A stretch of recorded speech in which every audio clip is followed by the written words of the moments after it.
to the University of Calgary, which is located in the heart of southern Alberta, and where we acknowledge and pay tribute to the traditional territories of the people of Treaty 7, which include the Blackfoot Confederacy, comprised of the Siksika, the Piikani, and the Kainai First Nations, as well as the Tsuut'ina First Nation and the Stoney Nakoda, including Chiniki, Bearspaw, and Wesley First Nations. The University of Calgary is situated on land adjacent to where the Bow River meets the Elbow River, and notes that the traditional Blackfoot name of this place is Mukinchis, which we now call the city of Calgary. The university recognizes that the city of Calgary is also home to Region 3 of the Métis Nation of Alberta. By virtue of signing of Treaty 7 in 1877, the university recognizes that we are all treaty people. Together, we share this land, strive to live together, learn together, walk together, and grow together in a good way. For those of you who do not know me, my name is Petra Dolata, and I'm an associate professor at the Department of History here at the University of Calgary, and the scholar in residence at the Calgary Institute for the Humanities, which is co-hosting today's event with DePOT, and whose director, Jim Ellis, will guide us through today's event. A special welcome to those joining us via Zoom today, most of whom already know about DePOT, so please bear with me as I introduce colleagues at the University of Calgary and students to the project. Please also note that the event is being recorded. So DePOT stands for Deindustrialization and the Politics of Our Time. It is a 7-year partnership project funded by the Canadian Social Sciences and Humanities Research Council. It is led, as most of you know, by Stephen High from Concordia University in Montreal. And all of us here are part of this project, either as co-investigators, postdoctoral affiliates, or graduate student members. Consisting of 33 partner organizations and 24 co-applicants and collaborators from 6 countries in Western Europe, Italy, France, Germany, and the United Kingdom, and North America, Canada, and the United States, the partnership examines the historical roots and lived experience of deindustrialization, as well as the political responses to it. The overall goal is to understand deindustrialization in transnational and comparative perspective, its causes, the responses to it, its effects, and its legacies. If you'd like to learn more about DePOT, please take a postcard up here and or go to the multilingual project website, deindustrialization.org. There's also opportunities for any graduate students or postdoctoral associates working in this area to become affiliated with the project. So please check out the website and reach out to any of us. And I know we also welcome an associated scholar here in the room. At this point, I would also like to extend my heartfelt thanks to DePOT Associate Director Gab McLaren for all her support to make this event today happen. For those of you who have been at our annual conference in August, yet again, Air Canada could not transport the banner of DePOT. So there seems to be a whole theme going on there. Here in Calgary, we also have a research cluster around energy transition and deindustrialization, which I lead, and we are looking forward to welcoming 2 Fulbright Canada research chairs based at the History Department in the coming winter term. So look out for more exciting events. They will be based at the History Department, and I would like to take the opportunity to thank my department and head of department, Jewel Spangler, who is here in the room, for her support and letting us use this room today. Our research group here in Calgary is based at the Calgary Institute for the Humanities, which is also an official partner organization of DePOT, and we are extremely grateful for all the support, including of today's event from the CIH, which is represented today by Director Jim Ellis and co-director Noreen Humble. And as always, we like to thank Sharon Lindsay, who has worked in the back to make sure everything works. So if it doesn't work, it's entirely my fault. We are honored that Jim has kindly agreed to moderate this roundtable. He will say a few words about the CIH, introduce the panelists at various stages. We have asked every roundtable panelist to then give a short introductory statement of 3 to 5 minutes, which will be followed by about 30 minutes of a conversation between Jim and the panelists, and then we will have 20 minutes of a Q&A session. If you are joining us online today, please put your questions into the chat, either during the conversation with Jim or once we start the Q&A session, and we will try and answer as many of those questions as we can. And I'll now pass it on to Dr. Jim Ellis, Director of the CIH. Thank you, Dr. Delata. Well, I'm start by saying this, I'm very happy to be here representing the Calgary Institute for the Humanities, which is, as Pedro said, one of the partner organizations on the Deindustrialization project. And I'm very happy to welcome you on behalf of the CIH to today's proceedings, which in some ways is meant as a launch of the DePOT project here at the University of Calgary. Now, for those of you who don't know the CIH, the Calgary Institute for the Humanities is Canada's oldest humanities institute. We were founded in 1976 to support high-level humanities research, to foster interdisciplinary research, and to provide a bridge between the university and the various communities that it serves. One of the ways we do this is by hosting outstanding scholars, including our scholar in residence, Dr. Pedro Delata, outstanding postdoctoral associates, such as Dr. Anna Bettini, and researchers in various other capacities, including graduate researchers. We're particularly happy to join in the DePOT consortium, both because of the very timely questions that this project is raising, but also I think because of the multiplicity of ways that it raises those questions, through traditional textually based scholarship, through oral history, and in fact through art. We at the CIH have always been invested in building bridges with the communities that the university serves, especially through public-facing scholarship. And one project that I will mention for the second time this morning is the Calgary Atlas project, which pairs community historians with artists to produce maps of lesser-known, alternative, forgotten histories of the city. And for those of you who are here at the Labor History Conference, you will have a chance, I think, to see our labor history map. I think there's a tour based on it this afternoon, but there are other maps in the series that you may well wish to pick up. With that, we'll get to the roundtable itself, and I think that I'll introduce each speaker in turn rather than introduce all five at once. So we will start with Dr. Anna Bettini, who is a postdoctoral research associate at the Calgary Institute for the Humanities here at the University of Calgary. Am I going in the right order? I am not going in the right order. Okay, well, we will correct that then. Sorry. That is completely okay. We will start with Lachlan MacKinnon, who is the Canada Research Chair Tier 2 in Post-Industrial Communities at Cape Breton University. His recent book, Closing Cisco, Industrial Decline in Atlantic Canada's Steel City, uses oral history to explore the intersections of political economy, bodily health, and environmental change wrought by deindustrialization.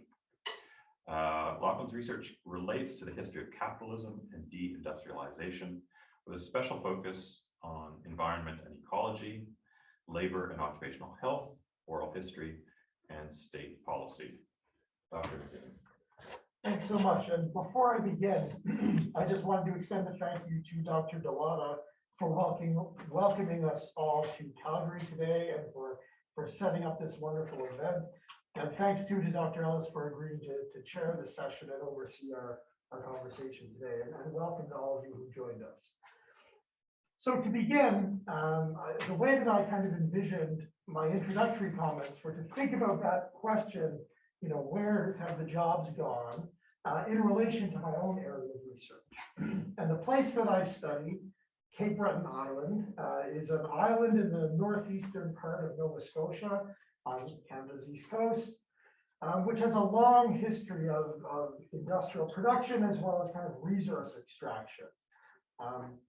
Indeed, the island was kind of a major area for coal extraction dating back to the 1720s when soldiers from Fortress Louisbourg were digging coal out of the cliff face, but really expanded in the 1820s when monopolization and industrialization went hand in hand to create what was called the General Mining Association monopoly to create productive forces and begin kind of a coal industry, as you might think of it in the 19th century. By the time we hit the turn of the 20th century, Cape Breton's coal industry had been, going through periods of growth and withdrawal, but certainly benefited from the growth of the Second Industrial Revolution with major expansions. And indeed, by the time of the First World War, the coal field in Sydney, which is in Cape Breton, produced around 40% of the national coal product. At that same time, there was a corollary steel industry that emerged. That was at the time, again, one of the major steel industries in the country. And then, of course, Cape Breton is also known for being the home to one of the major labor confrontations in Canadian history. During the 1920s, there was a period called the labor wars, right? In Cape Breton, there's workers killed during strike action. There's a period of around 5 years with significant conflict between private company and workers that resulted in kind of the expansion of the United Mine Workers of America, the miners' union, and them gaining a foothold in Cape Breton that would last through the 20th century. Now, of course, as many of us know, by the time of the 1950s and 1960s, the industrial fortunes of both of those industries were facing a downhill kind of battle, right? So by the 1960s, 1966, 1967, coal and steel in Cape Breton were in crisis. And in response, which is different from what we see if you look at the American Rust Belt or some other places around the world, federal and provincial governments in Nova Scotia and in Canada decided to intervene and nationalize both industries. So there was a federal crown corporation called DevCo, which was created to run and operate the coal industry with the intention of winding it down over 30 years. And a steel industry, provincial steel company, Cisco, was created provincially to take over the operations of the steel plant. Over the interceding 30 years between 1967 and 2001, the fortunes of those industries declined, precipitously for a variety of reasons, until ultimately both were closed by their respective governments in 2000, 2001. And the reason I tell that kind of long story is because I think that history affects how people in Cape Breton, and indeed in much of Nova Scotia, think about, well, where have the jobs gone? Rather than other places where this kind of conception of boom and bust and business cycle and ups and downs, there's also keen awareness in Nova Scotia that deindustrialization is connected to state action and decisions by governments, as well as decisions by private industry, although that's dating back to the 60s.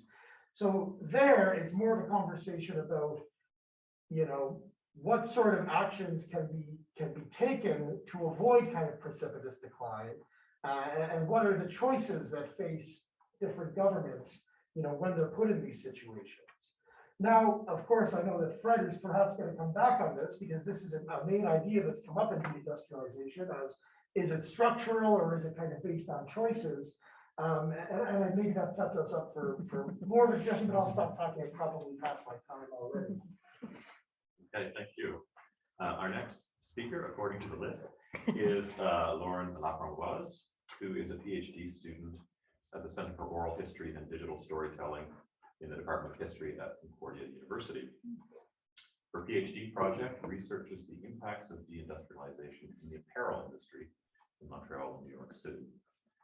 In 2021, Lauren completed her MA in history at Concordia, and from 2020 to 2022, she was the associate director of this project, Deindustrialization and Politics of Our Time. She's worked on a variety of public history projects in Montreal, including museum exhibitions, online oral history platforms, documentary films, and walking tours. Lauren. Cool, thank you for the introduction and Petra for the invitation to speak on this roundtable. Similar to Lachlan, I'll ground this introductory statement in my own research, which, as Jim mentioned, is on the garment industry in Montreal and New York City. And contrary to Lachlan's example, the garment industry is a collection of much smaller firms, but a lot of them. So government action took the form of trade liberalization or gradual trade liberalization policy rather than the story that you tell. And during the period of decline in the clothing industry in Montreal, the clothing industry has, of course, always primarily employed women, but during that period of decline, it was primarily immigrant women who made the vast majority of its workforce. So what my research is focused on so far is on the ways that immigrant women were affected by closures, but also the tools that they used to resist closures. So for this quick intro, I wanted to make two related points. The first is that we need to pay attention to the pathways that closures take.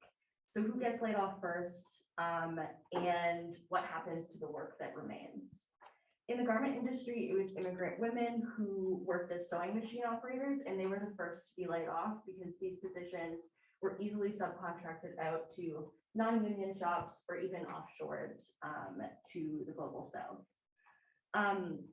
And in the clothing industry, layoffs really went hand in hand with the decline in the quality of work that remained. So this meant deunionization, increases in subcontracting, homeworking, and transitions to seasonal and part-time work, and otherwise precarious forms of labor. So this first point is really about how history tells us that it's working class people or people who are otherwise kind of at the bottom of the employment ladder that really bear the brunt of closures. My second point is related to this, to the way that closures happen, which is that it's often people at the top, like managers, CEOs, or other people in professional type jobs that retain their positions in companies. So in the case of the clothing industry in Montreal, and the research that I've done, firms offshored their production, but retained their, professional quote unquote workforces like designers, marketers, pattern makers, etc. And I've termed this a switch from the garment industry to the fashion industry.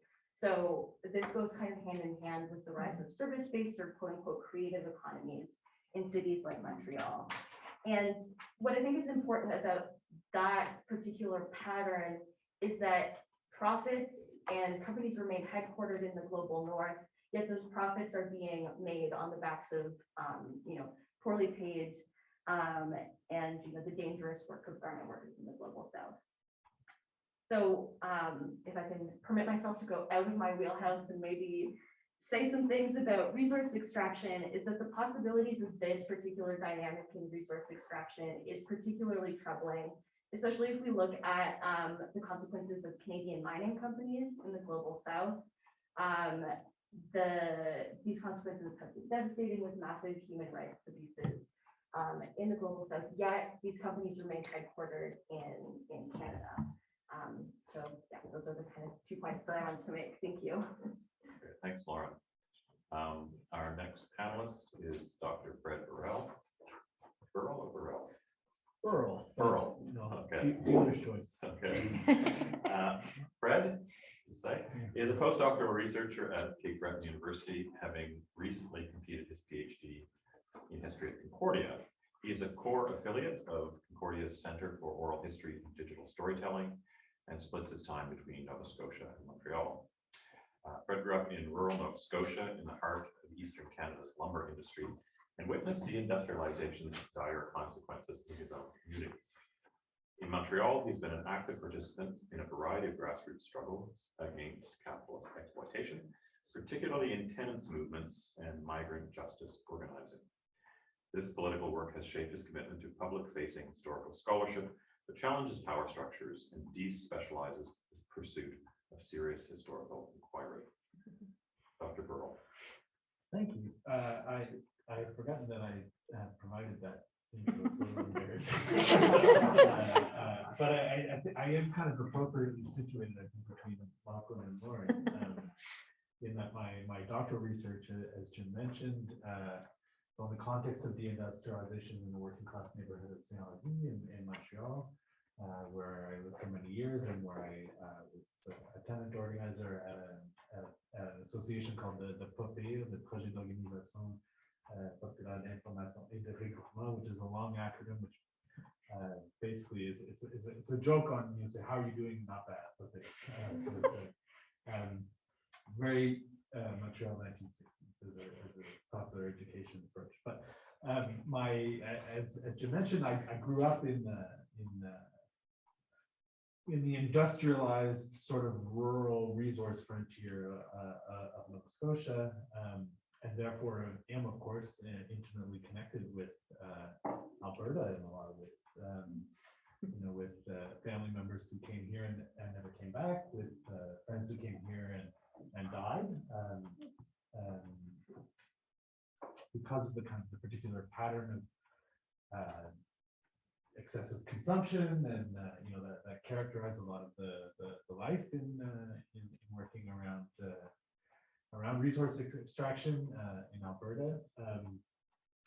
And in both of the contexts that I'm familiar with, so this very urban, similar to what Lauren is describing, largely feminized, mostly sort of Franco-European young women, settler population, and a small segment of migrant land laborers in kind of secondary production.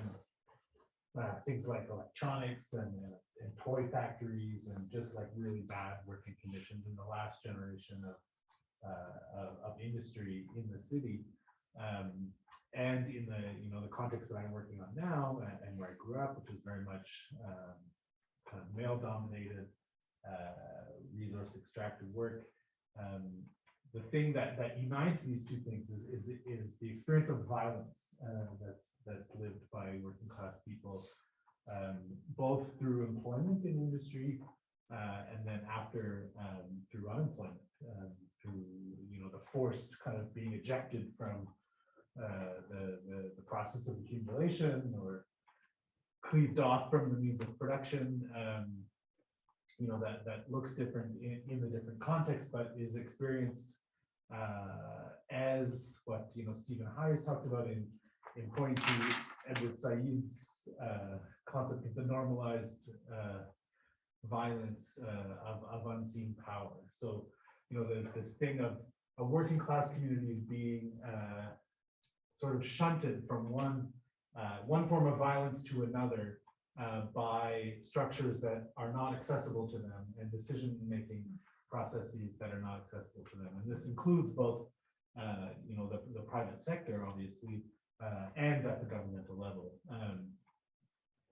So in my general work in both of these cases, I try to think about, both what this experience of violence tells us about, working class life in Canada, but elsewhere as well, because working class people through the experience of deindustrialization are intimately connected to working class people in other parts of the world, who are then kind of territories that are conquered and reconquered continuously by capitalism.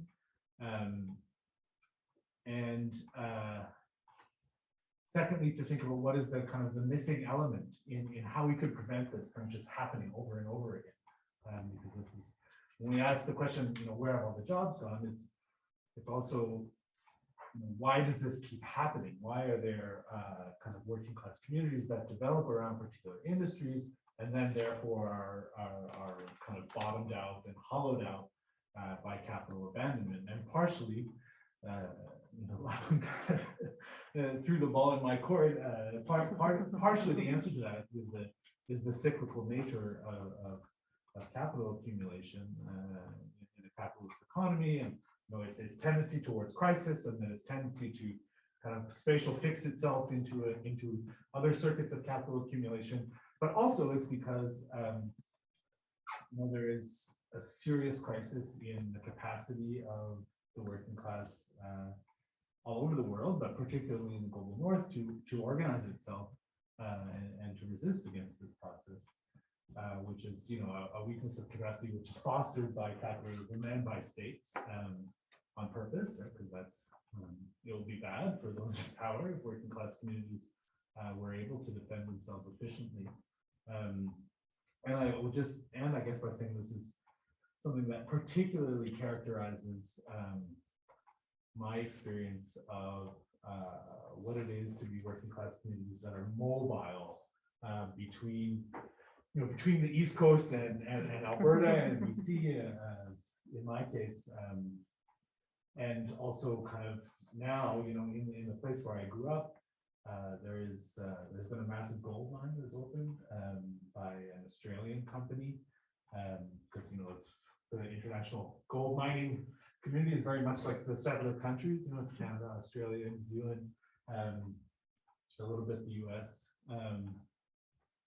And that now is, was kind of holding out the promise of jobs to people who had been deindustrialized, but it's actually a very mobile population once again, and that the people who have been brought in by the company to work at the mine are themselves migrant laborers from other parts of North America who have experience in working in that particular type of mining industry, and it doesn't in fact employ local people at all. And therefore the basis for solidarity around organizing and struggle between the people who live there and are affected environmentally and the people who work in the mine is fragilized, is undermined. So yeah, I'm interested in talking today and always about how we can build more effective working class resistance to the process, not only of deindustrialization, but to that continual sort of recycling of violence that characterizes capital accumulation. Thanks. Our next speaker, who I'll introduce for the second time, is Dr. Anna Bettini, who is a postdoctoral research associate at the Calgary Institute for the Humanities. Her research interests include anthropology of energy, environmental history, processes of deindustrialization, social and environmental justice, and multi-species ethnographies. Originally from Italy, she completed her university studies in the US and in the UK, where she received a double BA in anthropology and primate behavior and ecology from Central Washington University, and her MA in social anthropology at the University of Kent.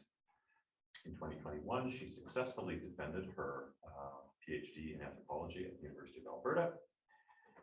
Her current multi-sited ethnographic research in Canada and New Zealand examines the displacement of oil and gas workers and the general perspectives of community members resulting from changes in the fossil fuel industry as energy transition processes are being strategized. Dr. Bettini. Thank you for the introduction. Yeah, I'll be quite brief, very short. As an anthropologist, I look at industrialization probably in a different way as an historian would do. In my case, when I was thinking about how to introduce my interest on industrialization and this particular topic, I thought about how I don't have a particular connection with this area because I'm not from Alberta, but I'm very curious about how as the place changes, how people get affected. And in my case, I look at how the oil and gas industry is changing. And so all these transformational changes have brought uncertainties and struggles for the oil and gas workers, and with all the various strategies that have been going on terms of decarbonization and lower CO2 emissions. There's been an impact for what the future of these people that have been so attached to, well, I don't know if I can say that, but the culture, the oil and gas culture is so ingrained in this province. And so it's necessary, I feel like it's necessary to look more in depth at the stories and experiences of oil and gas workers, listen to their struggles, the challenges, but also look at what educational opportunities and training have been made available for them in order for them to be able to see a future maybe in the energy sector and continue into renewable projects, perhaps. But it's also important not just to listen to workers, but also to the families and to the communities around them that also get impacted by these changes that are happening. So I feel like I look at the industrialization in a different way as historians, because for me it's like now in the present, I don't really look as much to the past. I look more to the present and I have a look toward present and future. But yeah, it'd be interesting to see how everything gets together. Thanks. So our final speaker is Dr. Pedro Delgado, who is an associate professor of history at the University of Calgary and scholar in residence at the Calgary Institute for the Humanities, where she co-convenes the very active and very successful Energy in Society Research Group. From 2014 to 2019, she was Canada Research Chair in the History of Energy.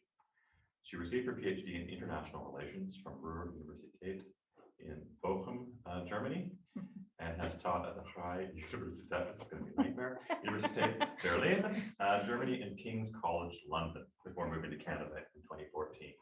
She is the author of Die Deutsche Kohlenkrise im nationalen und transatlantischen Kontext, the German coal crisis and its national and transatlantic dimensions, as difficult in English as it is in German, published in 2006. Her research focuses on European and North American energy history after 1945, specifically the history of energy transitions in the 1970s energy crises. Dr. Delgado. Okay, thank you. And yeah, I'll try and keep this very short to then kick us off into a more conversational style discussion here. So as you've heard, I'm an energy historian, and our project here in Calgary really asks one of the questions around how unique or not, or how different is actually deindustrialization when just focusing in on energy industries. You already heard coal is something that is very often studied, although in connection with steel. And then oil is another one, often in connection with petrochemicals. And we do think we have a case in point that energy poses a very particular case study in terms of deindustrialization. And that has to do with its very specific connection to place. That whilst we have a lot of other production that now often we look at also in terms of deindustrialization that can be very mobile, very often coal and oil is really place bound. And that in itself brings about a very different way of understanding deindustrialization processes. The other kind of direction that I come from, so I have research, as you've heard from my book, that is unfortunately only published in German. I have researched deindustrialization in the German coal region and the Ruhr region. I should also mention a lot of us in the project, DePOT project, have very strong personal connections. So I grew up in a coal mining family. I'm a what's called in English, a first generation scholar. And I have lived, that's how old I am, through some of these things that we would now study as deindustrialization. And it's very interesting to come into a province such as Alberta and see very similar processes, yet different ones. And what I would suggest is when we talk about where do all the jobs go, that we actually understand job is not job. So very often West Germany is used as a case study of how it all went well, how we managed deindustrialization well. In German, we don't even use that negative connotation that you may have with the term deindustrialization. Instead, we talk about Strukturwandel, structural change, which is a lot more neutral. So very often scholars who are not maybe that familiar with the German case study, look towards Germany and hope to find, how did they make it work?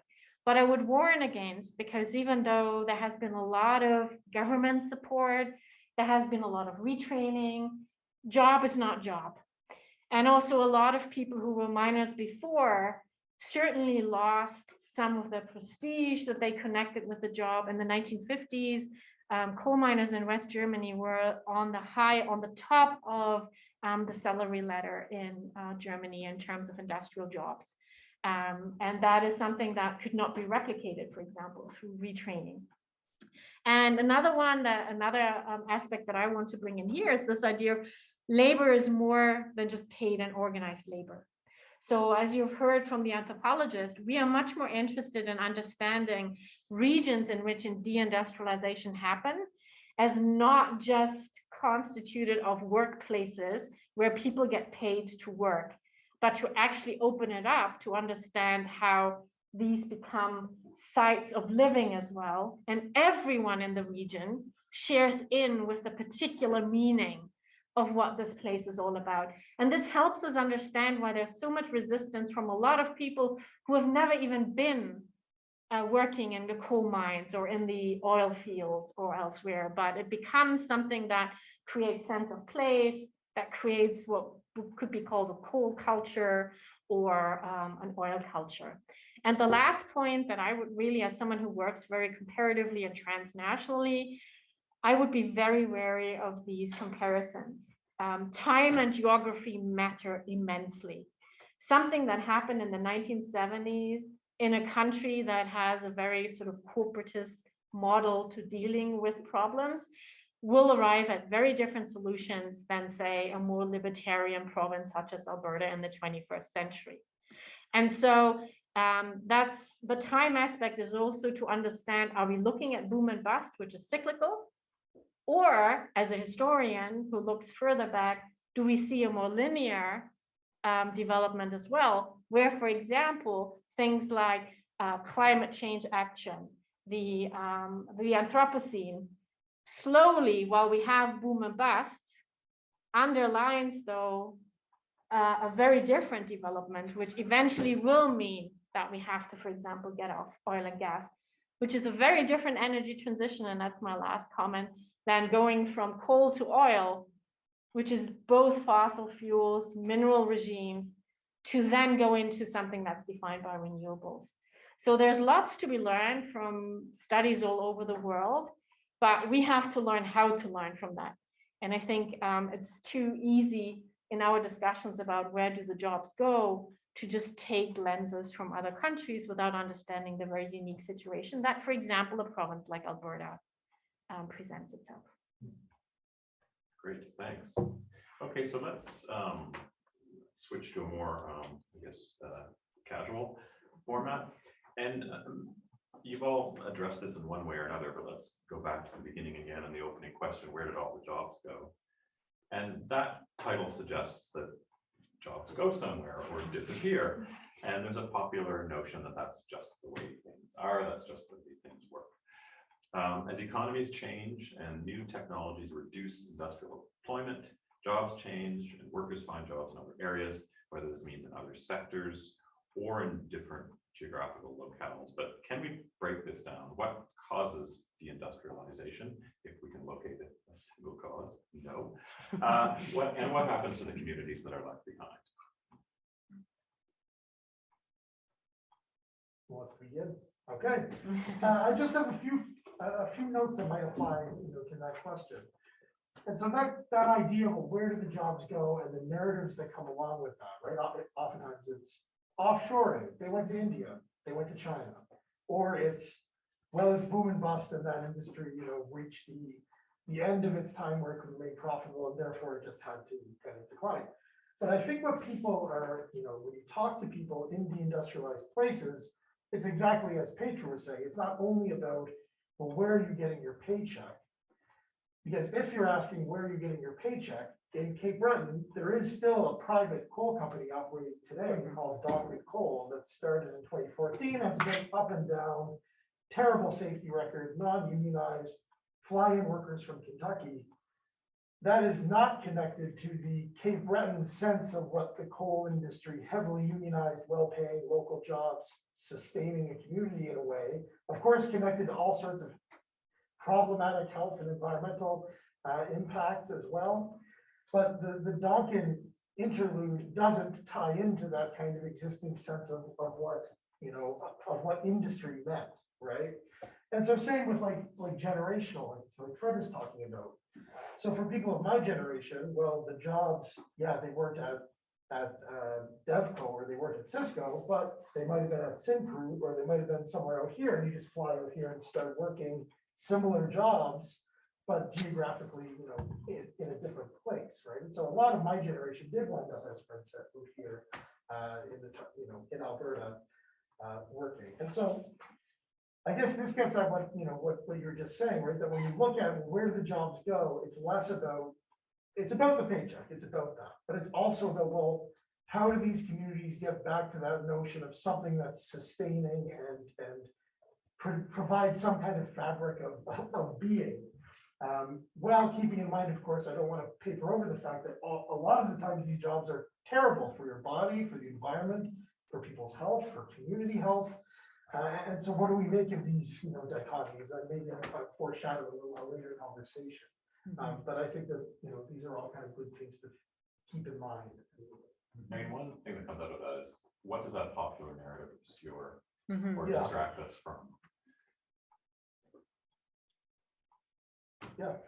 Well, the lack of mobility, for example, there's an assumption that, if you're young and if you need a job, then you can find those jobs, right? You can find them everywhere. But if you look at it historically, there are very many communities where mobility is extremely limited, where that is actually not an option.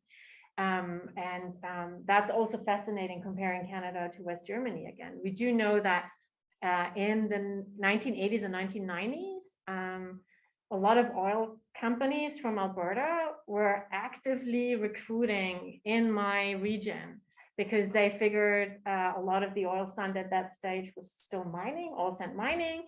Here are all these miners, they're quite young, they have all these skills, and it was not very successful.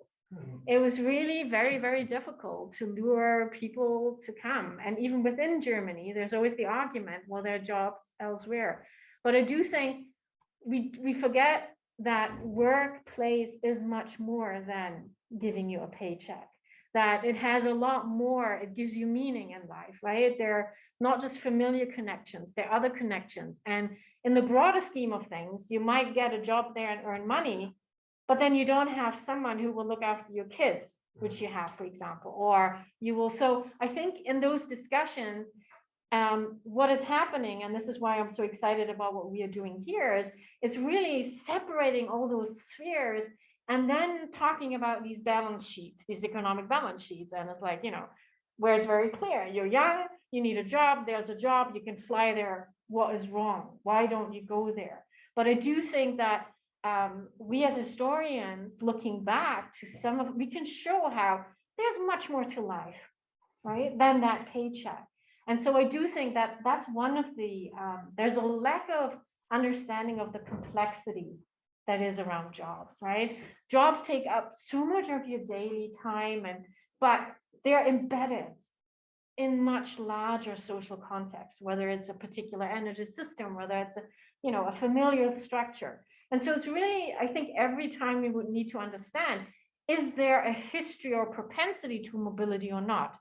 In some regions there isn't. And I would say that that also accounts for some of the Indigenous communities in Canada, where we also say, well, you could go here or there, but you have to remember that specific networks in place are very place-bound when it comes to Indigenous communities, when it comes to marginalized communities. And so that's for me what's lacking, for example, in that observation. It's a very economy-driven observations. People need jobs, there are jobs. That's just the way it goes. And that seems to be about a narrative about the resource extraction industry. Yes. Largely. Of course. What about the kinds of industries that you're talking about, Lauren? Do the same things hold for the workers in garment industries? It seems to be quite a different case. Yeah, I guess my case is in some ways a bit of an outlier with these discussions, but I don't know if I have an answer to your question specifically, but I do want to pick up on the kind of economy aspect of the question, which is like part of the popular narrative is like, that is just the way that the economy works. And I would say that absolutely that is just the way that the economy works, the way that capitalist market economies work. And that is like innovation, constant change, what Joseph Schumpeter called creative destruction. This is part and parcel of what a capitalist economy is. And so, but we need to recognize that as like forms of structural violence, right? That is the way that the economic process works, but at the same time, that is not the way that things must be. Capitalism is like a historical thing. It is not the natural way that the economy needs to be. Communities can resist this. And so as Fred was saying, his introductory remarks, it's about, working class capacity to resist those changes, and recognizing that yes, that is the way the economy works, but that is actually like a fundamentally violent process, right? And not moving might actually be very much a resistance, Yeah. which is, how we should look at it and study it. The question about the popular narrative, I think, is really really important. Partially because I think that in some ways it is a working class strategy to make sense of the destabilization that people are collectively experiencing in a lot of ways. I think in kind of preparation for coming out to Calgary and thinking about some of these things, I was reading interviews that were done with Maritimers who found themselves in Calgary in mostly in the late 80s. And just like time after time, it's like these young men for the most part who are like, this is the dynamic place. Like this is where things are happening. Like back home, it wasn't just about jobs. It was also about like, there's a slow pace of life. Like people are not willing to work overtime. People are, here, like as much as I can work, I can be bringing it in. Like we're living 15 people in a 2-bedroom house, but I'm making money hand over fist, and this is the future, right? It was like right on this moment of like this is the end of history. Now we're just in this perpetual now where we're kind of making things happen. And of course that didn't turn out to be true, because the oil and gas industry, like every resource extractive industry, came to a point at which that was not possible anymore for a variety of like international geopolitical reasons, and also, as Petra points to, the specter of our collective extinction. But that thing about jobs have left here because of the way people are, is something that I think that communities kind of come up with sort of narratives about both themselves and the people around them, which is, it's partially about kind of indignation, but it's also it's the internalization of that defeat. It's the internalization of that dispossession, which then of course makes for very mobile working class communities. Because if you think that the reason why industry has left where you grew up is because people are just not very hardworking, and therefore like bosses don't want to employ them, then of course you're going to want to leave there and go to the place where people are trying to make things happen. So it's I think that's an interesting question.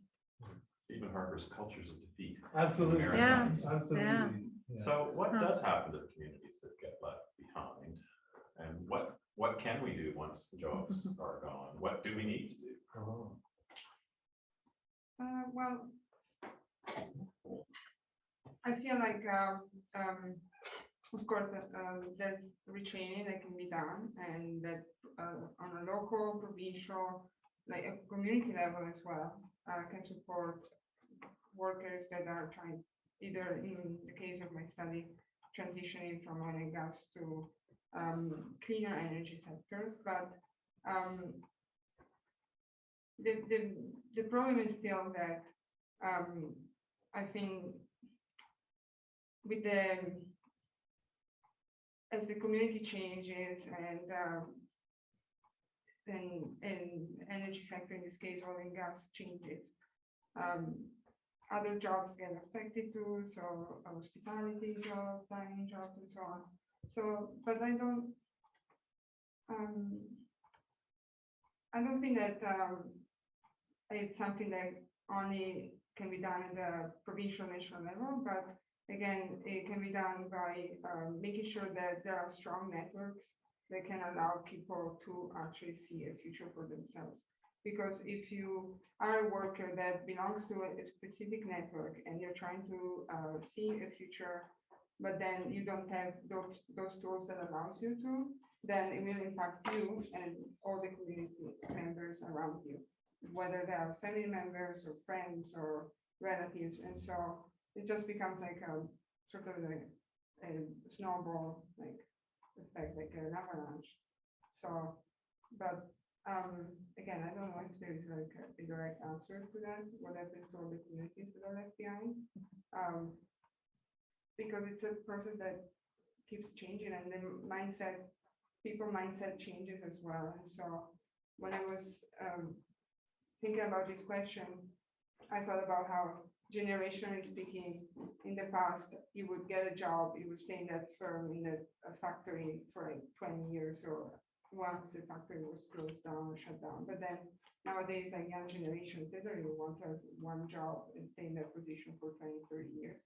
They do prefer to be more like experience different type of jobs and all of that. So, and in the case of oil and gas, they don't want to be part of a culture that continues to, it's like the main perpetrator of climate change and climate issues. So they don't feel like they want to be part of that. But then at the same time, they understand that if that's the job, they might take it, but eventually they want to get out of that. But again, if there is no network around them, they might never get out of that situation, especially in a province where the oil and gas is such a center of everything. So.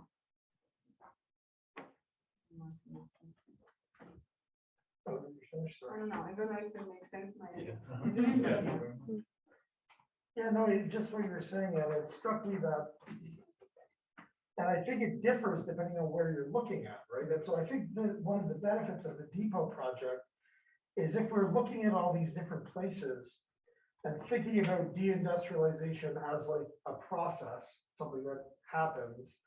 It happens in Montreal and it happens in New Waterford, Nova Scotia, a coal mining town that every year I go back to New Waterford, I see more and more boarded up buildings and people in the streets in the middle of the day, and it's getting worse and worse and worse. And when people think of deindustrialization, that's what they picture, right?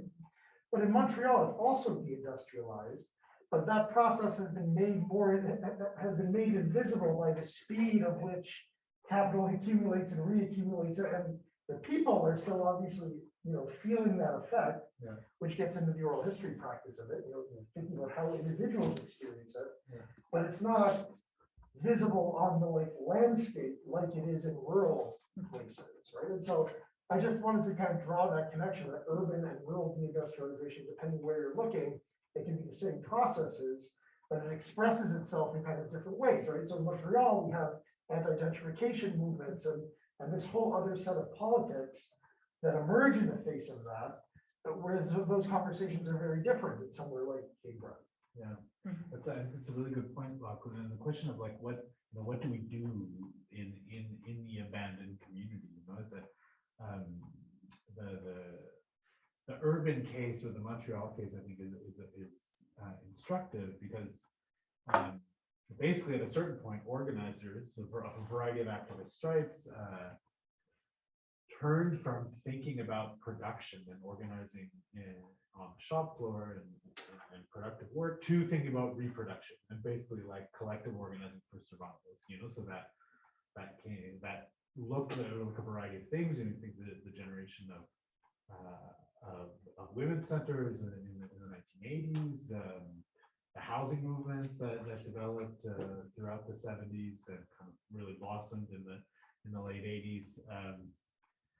Which have come with all of their own stories of failure and heartbreak and difficulties, but really have been oriented towards a struggle basically for a social wage, for a variety of robust social programs that allow people to stay in their communities. Whereas in other contexts that I'm familiar with, like that just has not been present. Like there was in Nova Scotia, we had what was called the Coalition for Full Employment, which was organizing in the 70s. The government had overissued unemployment payments and were then taken out of people's checks. Like the government had made a mistake, people had spent their money, and then they were calling back the little bit extra. And that was like a big moment of mostly urban centered, mostly around Halifax, Dartmouth, but not, it was also in the Sydney area, which is also urban, but a very different urban context.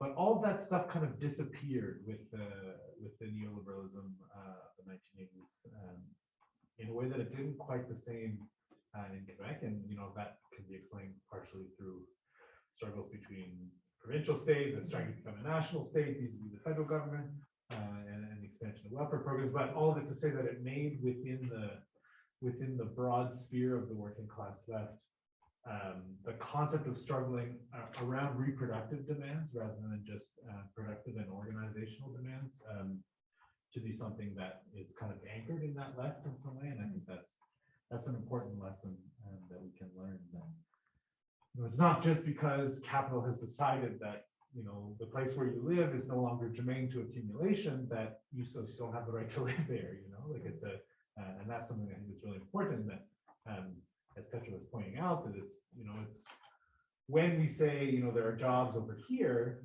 In some cases, like I'm thinking, like even people that I grew up with who had experience working in oil and gas in Alberta, and then were in like Qatar, and, you know, very like transnationally mobile, very highly skilled, technologically skilled, but not necessarily very formally educated people.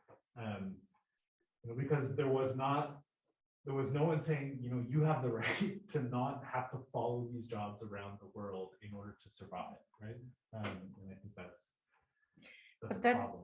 Yeah. And that's a good point. And this is where it even makes sense to differentiate between coal and oil, right? We see that because of the nature of the oil industry, because of the kind of jobs, these are often extremely mobile, often young, unattached workers. Now in coal mining, we really have, it's often, at least for the cases that I'm looking at, it's more middle-aged, it's family-based, it is very based in a sort of local community. So this is why I find it really difficult for Alberta to say, so what do we do? Because first of all, if you have a culture where there's no expectation that the government steps in, of course you can create incentives for, you know, changing jobs and all this.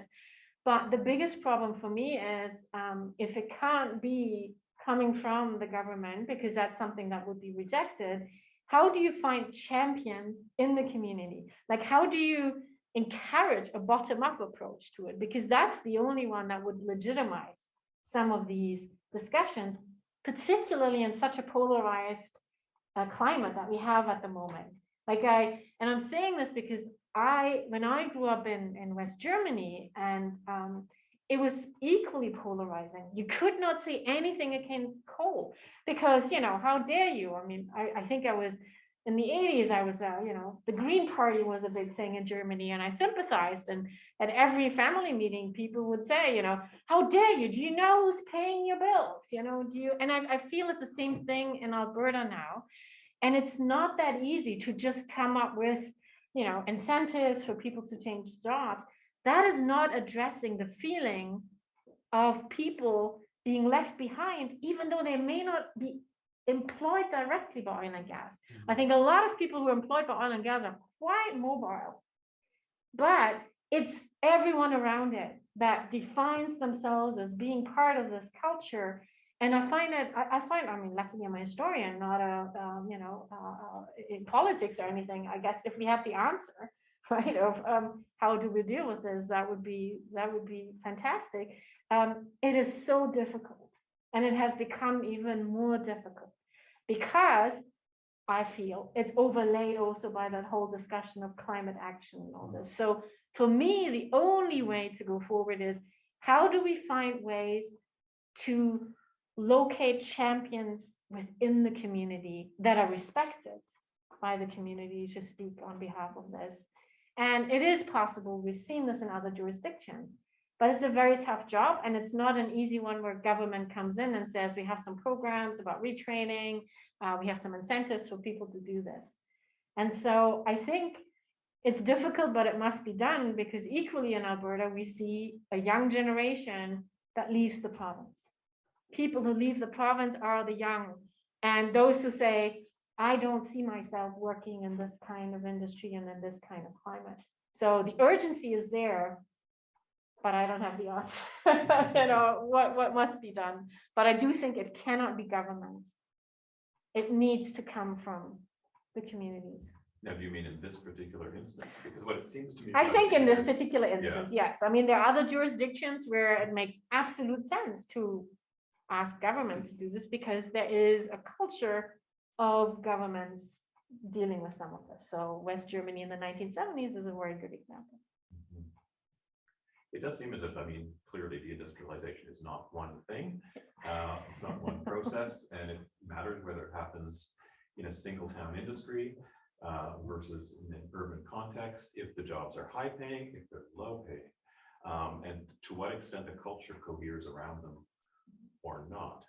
So there seems to be a lot of disentangling that needs to happen here.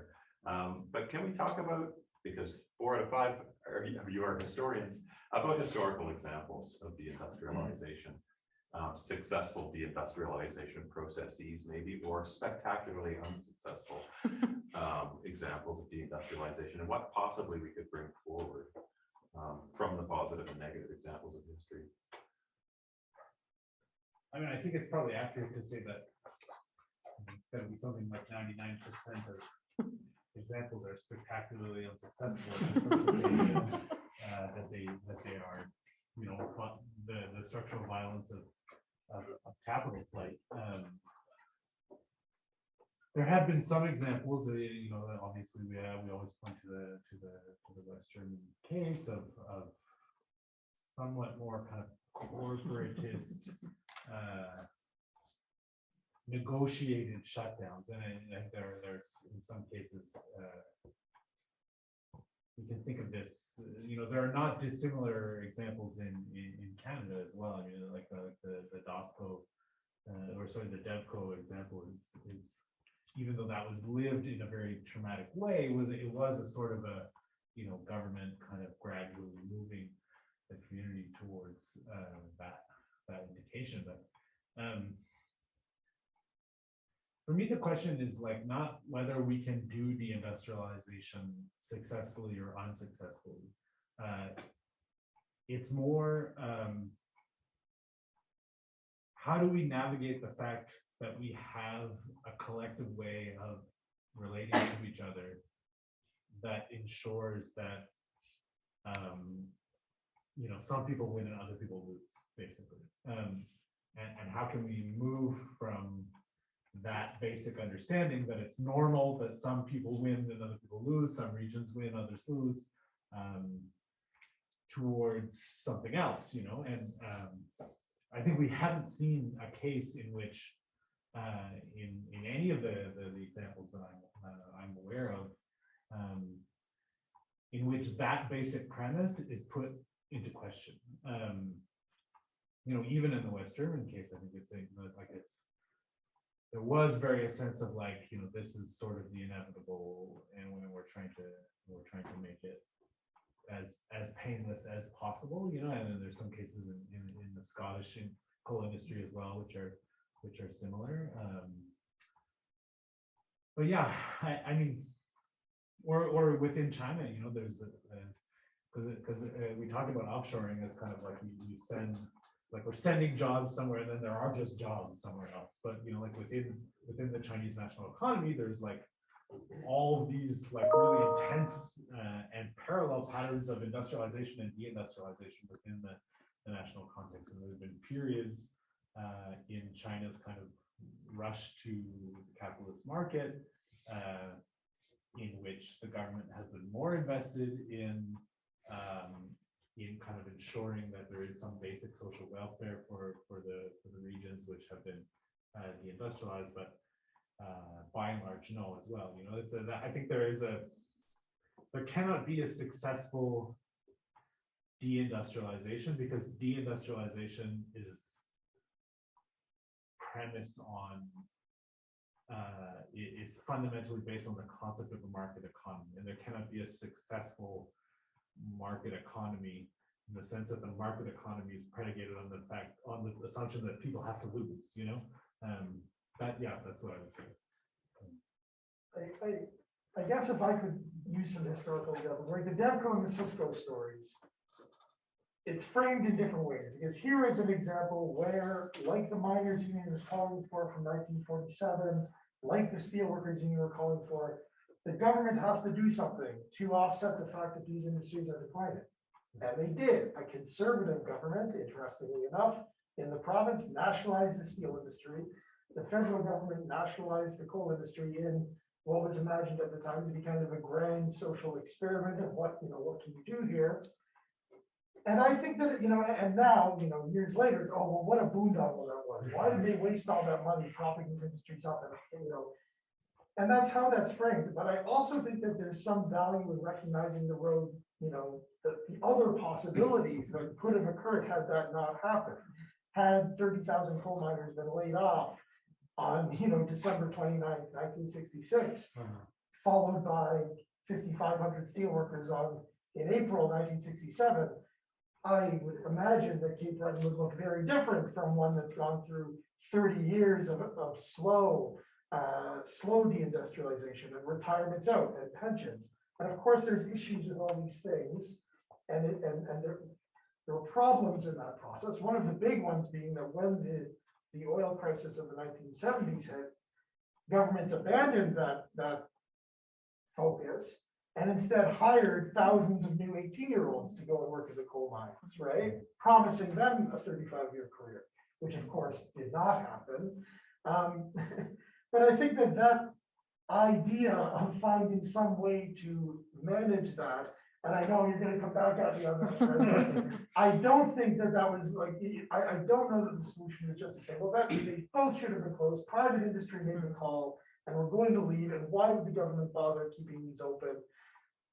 I don't know that I'm willing to say that either, right? And so if we look at the Atlantic Canada context, I think that maybe there's something there. And of course, there are problems with that too, but I think there's something there. And it's relative, like what would have been the option, the alternative, right?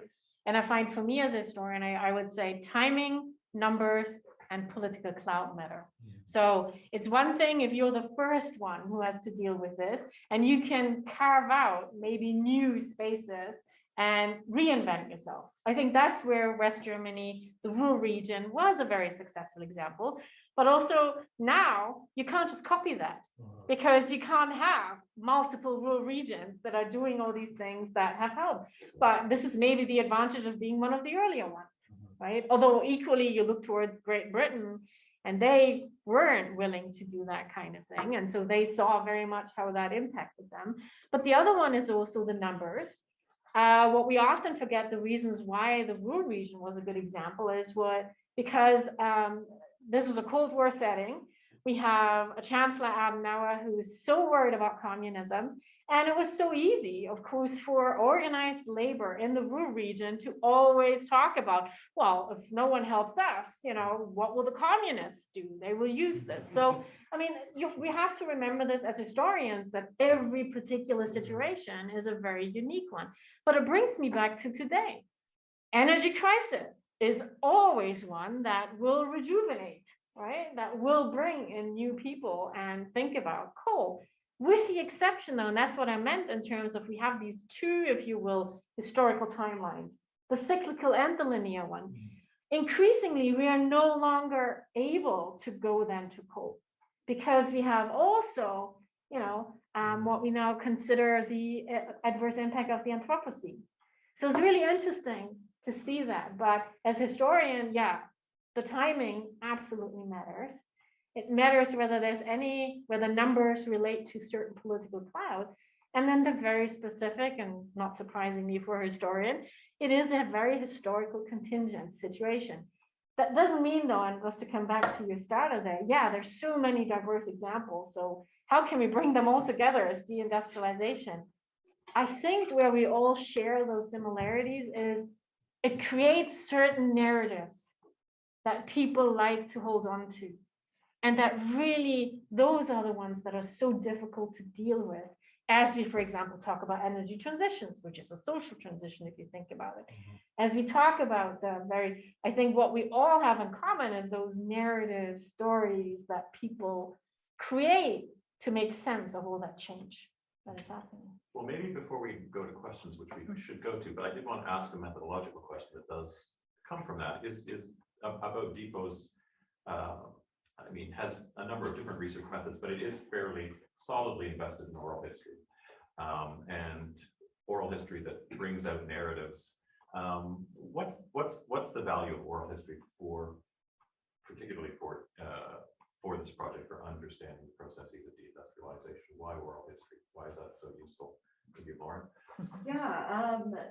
I'll maybe build a little bit or harken back to the question around success and failure, because I think that like doing history and oral history in particular allows us to ask different questions that go beyond success and failure.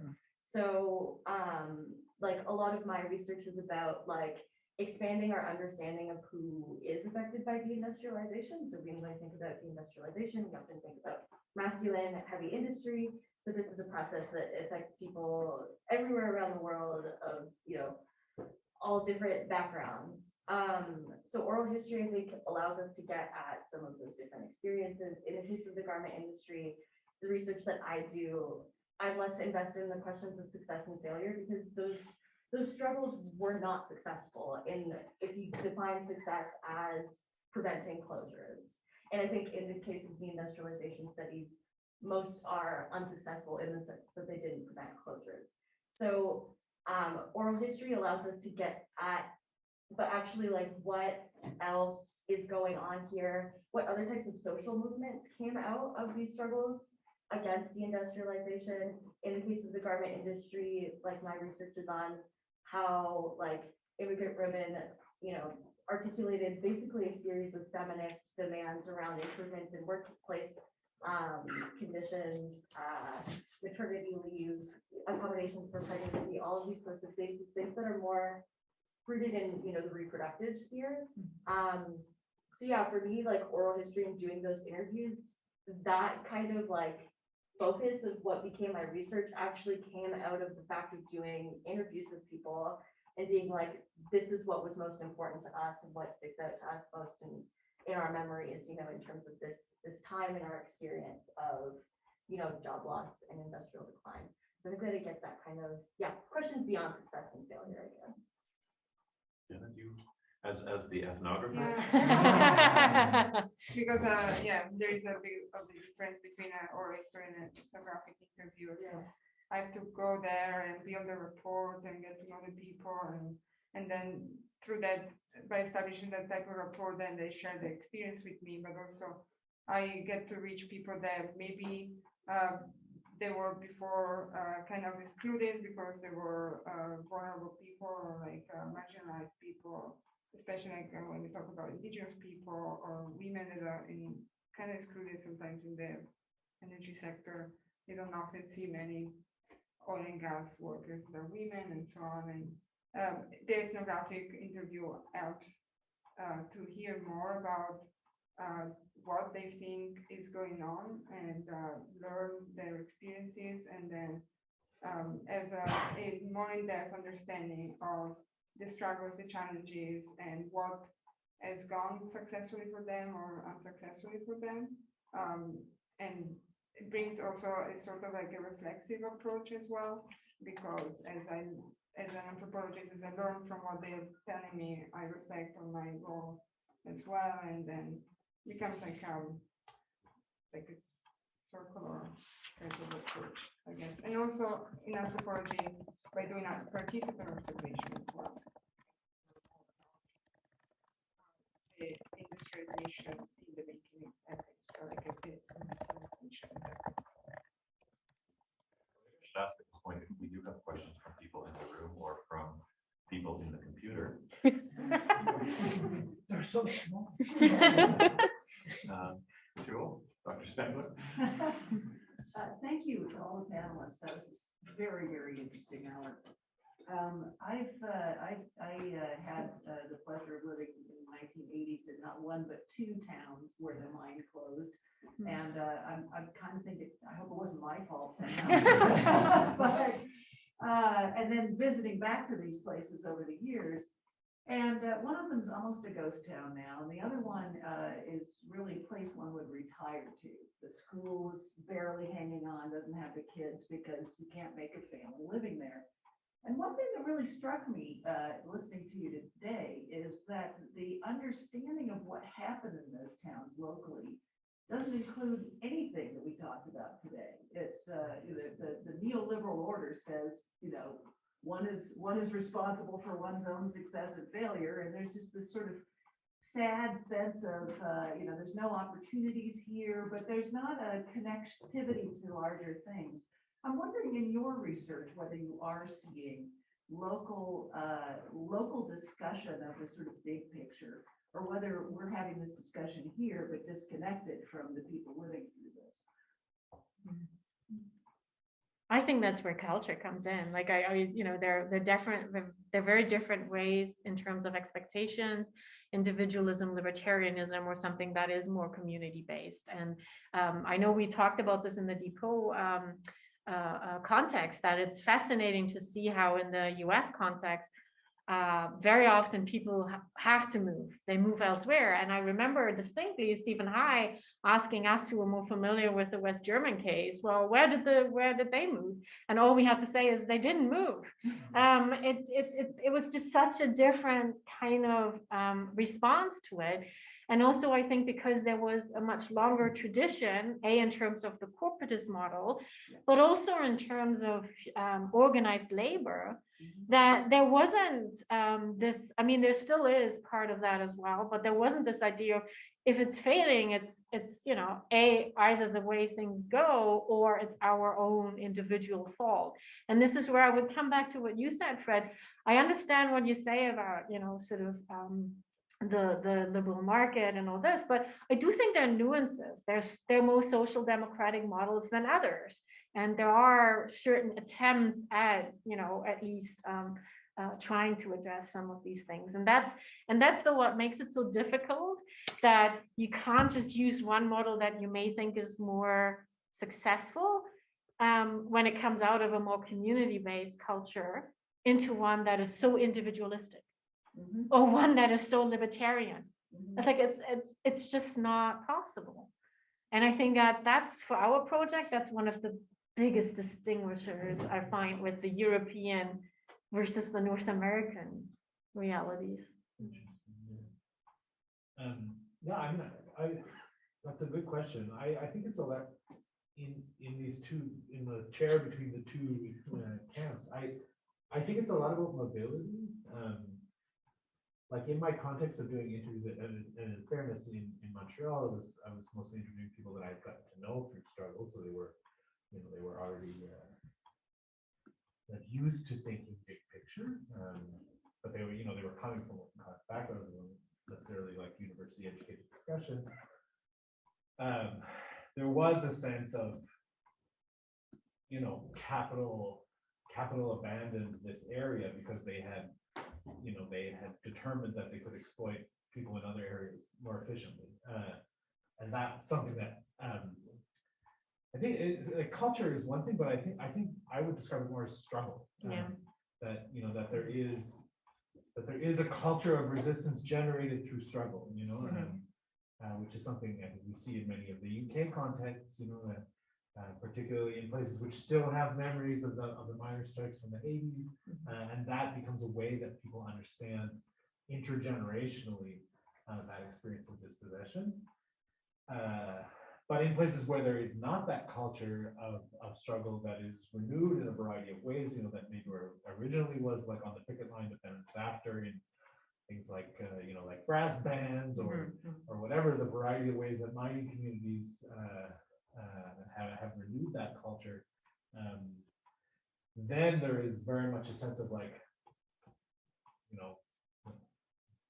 it didn't work out, I think that struggle is a key element between the more sort of analytically keyed in and I should say, though, I should take back some of what I said. Because it doesn't actually apply to East Germany, for example. So we have this really strong story in West Germany, and in East Germany, exactly what you described for US examples, that, it's not something that in the community would be talked about. It certainly is not a success model. It's using very different, it talks actually about transformations. So yeah, our focus on West Germany sometimes blinds us too. I think if I can jump in, I think that it's also important to differentiate, like, there are many different understandings about what happens depending on who you ask. I did interviews with employers and I did interviews with workers, And employers, of course, have very different understandings about what happened than what, workers understand what happened. Employers blamed unionization and wages that got too high in North America, whereas workers were like, no, it was free trade, right? So I think that we need to differentiate between who you ask. Thank you, that was helpful. Other questions? I would like to, we circled back around this a couple of times, but the idea of job retraining programs, so a little bit more like specific. And I was wondering if, for those who have encountered them in their research, if they could speak to how job retraining was a factor or part of the experience in their process. This area that my research has found that they offered some job retraining program, but it wasn't really taken up so much because I focused on Winnipeg, which is not as big as Montreal, but had a little bit more of a diverse economy where people could just say, okay, I'm going to, for those who were able to, those who were say 45 and under could say, well, I'm going to transition to a different job. Those who were 50 and over were like, well, I'm SOL, right? I can't go anywhere. And took some sort of package of what they could. But I was wondering if the panelists could speak to how job retraining and especially as it relates to place, I would think has sort of how you've encountered it. Yeah, I guess my experience looking at that, in terms of the Sydney Steel plant, 10 years before it closed, so in 1990, there was a major modernization of the mill. It went from what was called an integrated steel mill where they used blast furnace operation. I won't get into the technical details, but they made like a modern operation that was computer-based and required less kind of the physical laborious work. And the workers, as you say, some took a package right at that time and left. Others retrained. And among the ones who retrained in the interviews that were done, there's very much a sense, like as Petra said, like job is not job. Like they lost a great deal of their sense of self. Masculinity was tied up in the ability of doing the integrated steel mill work and working with the old hands and all these sorts of things that were germane to their sense of what it meant to be a steel worker. And then all of a sudden you're pushing a button on a machine behind plexiglass, right? And they say, well, it's not this, it's not the same job. I don't feel like I'm doing the same thing. And in some ways they see that as a loss. On the other hand, they got to work another 10 years, right? So I think, in terms of retraining, I think that idea of what it means to have a sense of self-connected occupation, which maybe is less than now today anyway, from what Ed was saying, but that's something that cropped up when I saw that in my work. Yeah, I mean, in Canada, I think I'm remembering this correctly, that it's from the 60s onward. There's there's a federally mandated intersectoral committee of union, employer, and government, essentially, that provides retraining opportunities, or at least like points workers to where they can go. And it's like Stephen's most recent book on Montreal kind of delves into this a little bit deeper. And by and large, I think what he has pointed out is that the statistics that are available demonstrate that those retraining programs were not successful. That generally people were not retrained into something that gave them even close to a similar income and stability. And there's a similar program in Quebec, and that that grows out of the experience of like savage shutdowns, and that became like a demand of labor. But yeah, I mean, I think there is, as Lachlan points out, there is the social experience of retraining, whatever that means, which I think is, even if one has a similar income level, ends up being in many cases kind of socially unsuccessful for those reasons of identity and gender. But even like the very basic numbers of like, who went through retraining and then therefore was able to do anything with that retraining, I think it largely shows that framework was unsuccessful, partially because, you know, people don't have jobs or not have jobs. You know, it's a bit maybe sacrilegious to say this in a university, but because of their training, like that's not why jobs exist, you know. Like it's an upside down way of looking at the question, or the funnel's upside down kind of. So it's even though that's the state's perspective, obviously. Yeah. And in the West German case, I think you have to remember the very particular age structure of, especially in coal mining. So what happened is that a lot of people were simply kind of eased out. So you know, stop working at 53 and essentially, you know, get paid, not your entire pension, and then just ease into pension. And then the younger ones, and we know this, they went through it, but it also becomes a social experience. Like this is where, you know, everyone would talk about actually the experience of being laid off and, you know, what comes next. But most of them, and you had to, of course, attend them to be eligible for all sorts of, you know, unemployment and all these things. So you don't have a choice. But what we see, and I mean, I only speak anecdotally, but you know, most people do not then enter whatever they've been trained on. They don't necessarily see it as a bad experience because, you know, you were still hanging out with your guys you hang out before. Everyone was complaining. Like I know this, I had someone in the family who was quite young, in his late 20s, who worked as a coal miner still, and then had to go through that retraining. And yeah, I was just saying, you know, yeah, that's fine, you know, it gets me the money and I'll see X, Y, Z, but they don't go into other jobs. And I think that's where we have to be very careful and looking towards some of these examples as success stories. On the other hand, they are successful in at least giving that kind of, you know, ranting together, I don't know, about what is going on in your life. So that's why coming back as my last point is, I think we have to really get away from just focusing in on jobs, workplace, and really understanding it. I know you do it as labor historians, but sometimes I find, you know, energy historians can bring in a different dimension of why don't we think it as a larger energy system? Because then it also we can talk about, you know, sort of energy sacrifice zones, the environmental sites of coal and oil production, but also sense of meaning and all this, right? So. Thanks. Well, I think we've actually come to the end of our time, but I do want to, first of all, thank those of you who came today and those of you who tuned in the computer. But I especially want to thank our 5 panelists for this really fascinating introduction to this great multi-year collaborative project with this incredible variety of approaches and topics and frankly insights into the situation and the horrible future to come. Thank you all so much. Sounds